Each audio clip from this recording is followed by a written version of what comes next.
रामदेववाडी येथे जो अपघात झाला त्या घटनेच्या अनुषंगाने MIDC पोलीस स्टेशन येथे CR नंबर 310/25 304 379 285 427 IPC आणि NDPS चे कलम याच्या अंतर्गत गुन्हा दाखल करण्यात आलेला आहे। सदर अपघातामध्ये एक महिला आणि 3 बालके दगावली होती। त्या अनुषंगाने गुन्ह्याचं गांभीर्य पाहता त्याच्यामध्ये आपण सदस्य मनुष्यवध सारखा सेक्शन अप्लाय केलेला आहे। तसेच गाडीमध्ये 10 ग्रॅम गांजा मिळून आला होता, त्याच्यामुळे NDPS देखील सेक्शन त्याच्यामध्ये आपण लावलेले आहे। सदर गुन्ह्याच्या तपासामध्ये आतापर्यंत सदर गांजा हा CA तपासणी कामी पाठवण्यात आलेला आहे।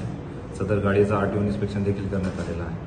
तसेच जे रामदेववाडी आहे तेथील 8 ते 10 साक्षीदारांचे स्टेटमेंट नोंदवण्यात आलेले आहेत।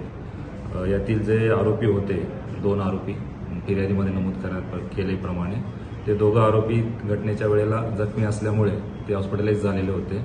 सध्या ते हॉस्पिटलमध्ये असल्यामुळे त्यांच्याकडे आपण टीम पाठवून आणि त्यांना डिस्चार्ज होताच डॉक्टरांच्या याच्यानुसार त्यांना आपण अटकेची तजवीज ठेवलेली आहे।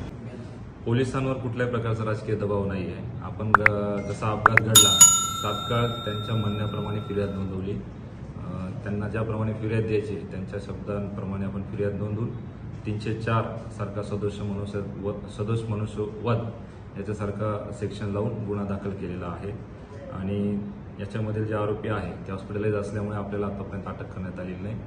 ते हॉस्पिटलमधून डिस्चार्ज होताच आपण अटकेची कारवाई करणार आहोत। नशेत होते सर, त्यांचे नमुने घेतले गेले, त्यांचे रक्ताचे नमुने काढण्यात आलेले आहेत। सर नेमकी गाडी कोण चालवत होतं त्या संदर्भात काही आली माहिती तपासात?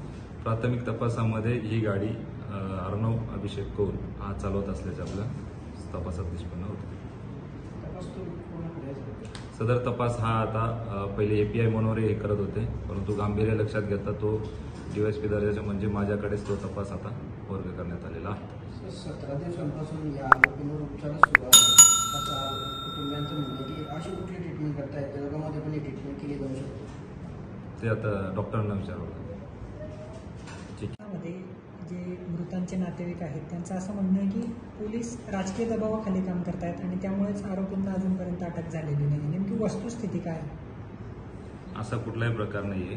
कायदेशीर प्रक्रिया पार पाडतो आहोत, कायदेशीर गुन्हा दाखल झालेला आहे आणि त्यांना हॉस्पिटलमध्ये ॲडमिट असल्यामुळे त्यांना अटक करता आलेली नाही। ज्या दिवशी ते हॉस्पिटलमधून डिस्चार्ज होतील त्या दिवशी आपण त्यांना जो याच्यामध्ये ड्रायव्हर होता जो गाडी चालवत होता त्याला आपण अटक करणार आहोत। गाडीमध्ये ते मद्यप्राशन केलेले होते, त्यांचे ब्लड सॅम्पल घेण्यात आलेले आहेत।